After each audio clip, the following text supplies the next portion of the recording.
This channel does not promote any violent, harmful, or illegal activities. All content provided by this channel is meant for an educational purpose only.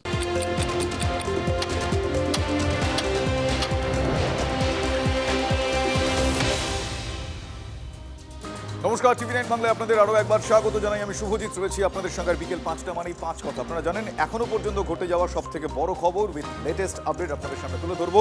আমি শুভজিৎ, আজ ৫ কথায়।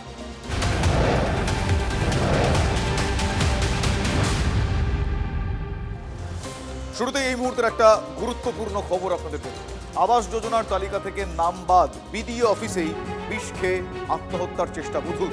মালদার হরিশ্চন্দ্রপুর ২ নম্বর BDO অফিসে তীব্র চাঞ্চল্য। তড়িঘড়ি ওই মহিলাকে হাসপাতালে নিয়ে গেলেন জয়েন্ট বিডিও। খবর সংগ্রহ করতে গেলে সংবাদ মাধ্যমকেও বাধা দেওয়া হয়, অভিযোগ এমনটাই। তৃণমূলের দুর্নীতির কারণেই যোগ্যরা বঞ্চিত, অভিযোগ বিজেপির। আমার সহকর্মী সুব্রত সেই মুহূর্তে আমার সঙ্গে রয়েছেন।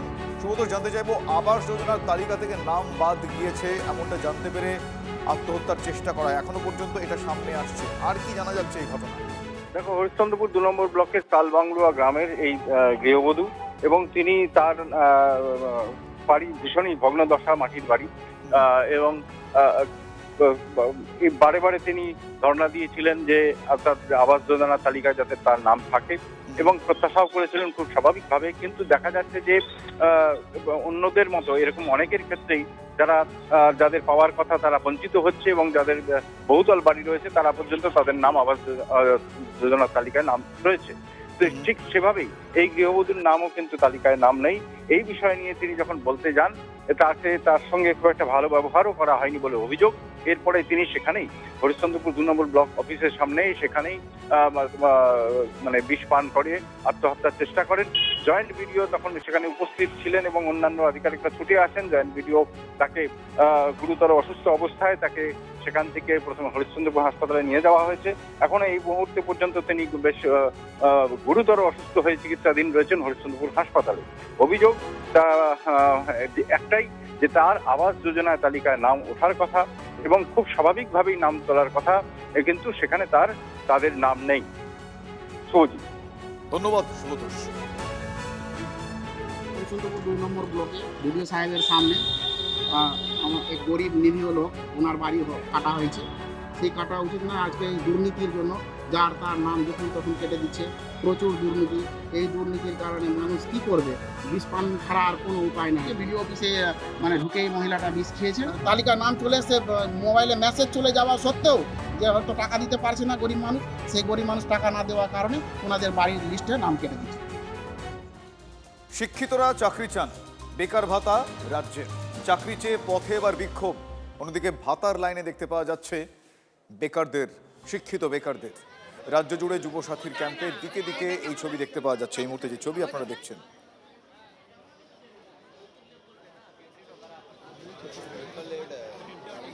এই মুহূর্তে দেখছেন সেই ছবি, লম্বা লাইন। এই যে ছবি আপনারা দেখছেন, পরপর দুটো আলাদা জায়গায় এই ক্যাম্প, যুবসাথী ক্যাম্প, যেখান থেকে বেকার ভাতার জন্য ফর্ম তুলছেন বেকার যুবক যুবতীরা। অন্যদিকে এরকম একটি ক্যাম্পে মন্ত্রী অরূপ বিশ্বাস গিয়েছিলেন, সেই ছবিও আপনাদের দেখাচ্ছি।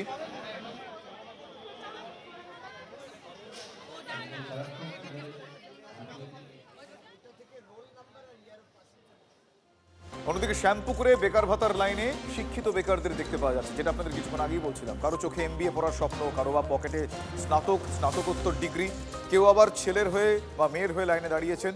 ভাতা তো সামান্য, স্থায়ী কর্মসংস্থান হোক, এমনটাই দাবি তরুণ থেকে বেকার ছেলের বাবা।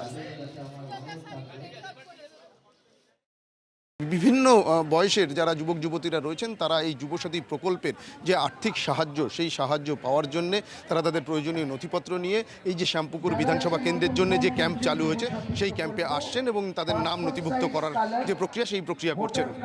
কিন্তু এখানে কিন্তু একই সঙ্গে আমরা যেটা আরও দেখতে পাচ্ছি, যে শুধুমাত্র যুবসাথী প্রকল্প নয়, তার পাশাপাশি লক্ষ্মীর ভাণ্ডার যে প্রকল্প রয়েছে, সেই প্রকল্পের যারা নতুনভাবে নাম নথিভুক্ত করাতে চাইছেন, তাদের কিন্তু নাম নথিভুক্তকরণের যে প্রক্রিয়া, সেটাও কিন্তু চলছে। যারা যুবসাথী প্রকল্পের কোনো রকম কোনো সুযোগ সুবিধা পেতে চাইছেন, তাদেরকে কিন্তু এ ধরনের রাজ্য সরকারের তরফ থেকে প্রত্যেকটি বিধানসভা কেন্দ্রে যে ক্যাম্প করা হচ্ছে, সেই ক্যাম্পে তাদের আসতে হচ্ছে। তারা ফর্ম নিচ্ছেন এবং তাদের নাম নথিভুক্ত করানোর জন্য যে প্রক্রিয়া, সেই প্রক্রিয়া তারা সম্পন্ন করছেন। ক্যামেরায় দীপঙ্কর জানার সঙ্গে সুপ্রিয় গুহ, টিভি9 বাংলা।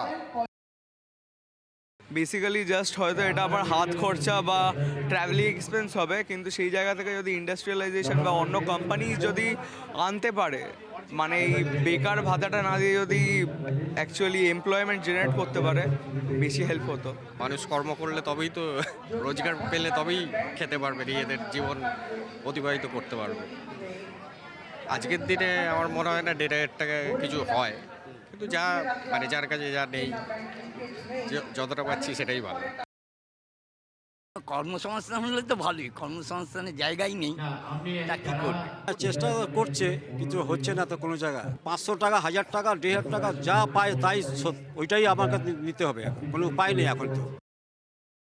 রাজ্য সরকার এই প্রয়াসটা করেছে যে যুবসাথীর মাধ্যমে 21 থেকে 40 বছর যতক্ষণ না ও নিজে পায়ে দাঁড়াচ্ছে ওই কাজটা করবে। ধরুন সিএম স্কলারশিপ যখন হয়, নিচ্ছেন তো, যখন স্বামী বিবেকানন্দ স্কলারশিপ হচ্ছে তখন নেওয়া হচ্ছে তো, স্টুডেন্ট ক্রেডিট কার্ড, যার প্রয়োজনে সরকারের কাজ হচ্ছে যে একটি পলিসি কিংবা একটা প্রকল্প ঘোষণা করে যেটাতে যার উপযোগী যে মনে করছে সেটাকে ব্যবহার করবে।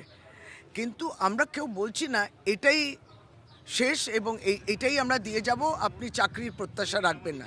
চেষ্টা তো করছে রাজ্য সরকার। রাজ্যের দিকে দিকে বেকার ভাতার লাইনে ভিড় দেখতে পাওয়া যাচ্ছে।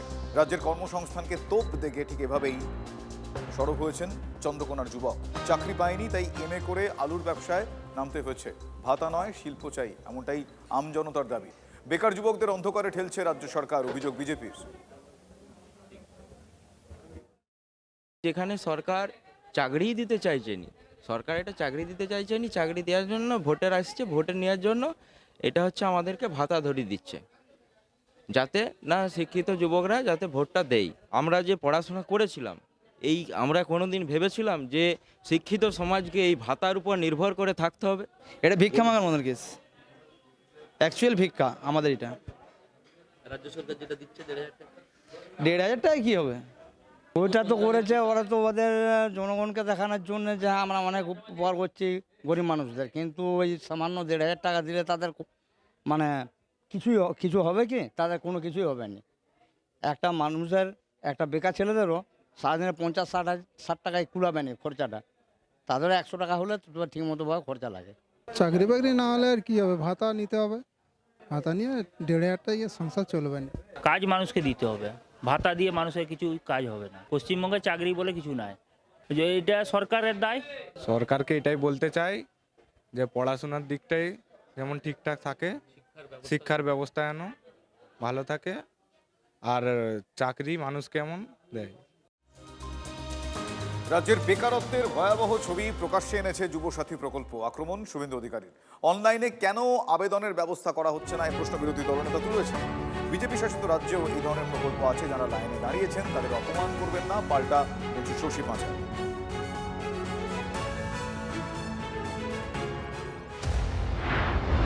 কেন লাইনে দাঁড় করাচ্ছেন? এখন কোথাও লাইনে দাঁড়াতে নেই, সব অনলাইন হয়ে গেছে, পোর্টাল হয়ে গেছে। কেন লাইনে দাঁড় করাচ্ছেন? এবং লাইনে দাঁড় করিয়ে একটা জিনিস সুবিধা হয়েছে, সেটা হচ্ছে পশ্চিমবাংলার যে বেকারদের ভয়াবহ চিত্র, রবিবার চতুর্দশীর দিন সেখানেও 5-7-8 লক্ষ যুবক যুবতী তারা লাইন দিয়েছেন, বাবা মা লাইন দিয়েছেন। কি ভয়াবহ চিত্র একদিনেই দেখেছেন। লক্ষ্মী ভাণ্ডারও যখন আরম্ভ হয়েছিল তখন এরকমই বলা হয়েছিল যে এটা ভিক্ষে। এই আদলে প্রকল্প বিভিন্ন বিজেপি শাসিত রাজ্যতেও হচ্ছে, তখন একসময় তারাই বলেছিলেন ভিক্ষে। রাজ্য সরকার একটাই প্রয়াস, এই 21 থেকে 40 যতক্ষণ তুমি নিজে পায়ে দাঁড়াচ্ছ না ততদিন রাজ্য সরকার একটা সহায়তা, একটা স্ট্যান্ড বাই মতো একটা দিল। চাকরি প্রার্থীদের উপরে পুলিশ ডান্ডা মেরেছে, চাঁচলে কিভাবে করেছে দেখেছেন, এবং গাজলে কিভাবে করেছে দেখেছেন। আলটিমেটলি ফাইনালি আবার অনলাইন করেছে। এটা সম্পূর্ণ ভুয়া। বেকার যুবক যুবতীরা এদের ফাঁদে পা দেবেন না। এইটা তারা ব্যবহার করতে পারেন বিভিন্ন অ্যাডমিশন ফর্মে ফিল আপ করার জন্যে, কিংবা কোনো বই খাতাপত্র কেনার জন্যে। এই প্রকল্পকে লঘু করা বিরোধীরা তো বলছেন হওয়া উচিত নয়। এটা অসম্মান করবেন না, যারা লাইনে দাঁড়িয়েছেন আমরা মনে করি তাদের অপমান করবেন না। ভোট বাংলায় আবারও অমিত শাহ। এবার কর্মসূচি মায়াপুরে 18ই ফেব্রুয়ারি, মানে আগামী 18ই ফেব্রুয়ারি মায়াপুর ইস্কনে বিশেষ উৎসব রয়েছে। সেই উৎসবে যোগদান করবেন কেন্দ্রীয় স্বরাষ্ট্রমন্ত্রী। রাধা মাধব এবং পঞ্চতত্ত্বের বিগ্রহ দর্শন করবেন তিনি, আরতি করবেন। মায়াপুর ইস্কনের পদ্মভবনে সাধু সন্তদের সঙ্গে একটি বিশেষ বৈঠকেরও সম্ভাবনা রয়েছে অমিত শাহ। আর এই অনুষ্ঠানে দেশ বিদেশের অগণিত ভক্ত এবং আমন্ত্রিত অতিথিরা তারা উপস্থিত থাকবেন বলে জানা যাচ্ছে। মায়াপুরের অস্থায়ী হেলিপ্যাড থেকে সড়কপথে অমিত শাহ ইস্কনে পৌঁছবেন। কেন্দ্রীয় স্বরাষ্ট্রমন্ত্রীর নিরাপত্তা বিষয়ে ইস্কন মন্দির কর্তৃপক্ষের সঙ্গে নদিয়া জেলা প্রশাসন এবং পুলিশের আলোচনা হয়েছে। অনুষ্ঠান শেষে কলকাতা ফিরবেন তিনি। শাহর সফর ঘিরে উজ্জীবিত জেলার বিজেপি কর্মী সমর্থকরা। অমিত শাহর মতো নেতারা বাংলাতে এসেই বিজেপির ভোট 6% থেকে 41% হয়েছে। অমিত শাহ, নরেন্দ্র মোদীর মতো নেতারা বাংলাতে এসেই বিজেপির ভোট গত লোকসভা ভোট নির্বাচনে, গত বিধানসভা নির্বাচনের থেকে 1% বেড়েছে, 5 লক্ষ বেড়েছে। 2,33,00,000 ভোটার ভারতীয় জনতা পার্টিকে এই লোকসভাতেও সমর্থন করেছে। এবং তৃণমূল ঠিক করে দেবে না দেশের স্বরাষ্ট্রমন্ত্রী মায়াপুরে ইস্কনের কার্যক্রমে, অনুষ্ঠানে, তাদের বিশেষ অনুষ্ঠানে অংশগ্রহণ করবে কি করবে না। কারণ তারা বুঝতে পেরেছেন যে সনাতনী বাঙালি এবং রাষ্ট্রবাদী মুসলমানেরা একযোগে ঠিক করে নিয়েছে এই সরকারটাকে আগামী 90 দিন পর বদলে দেবে। তৃণমূল বরং সেই কাজটি সামলান।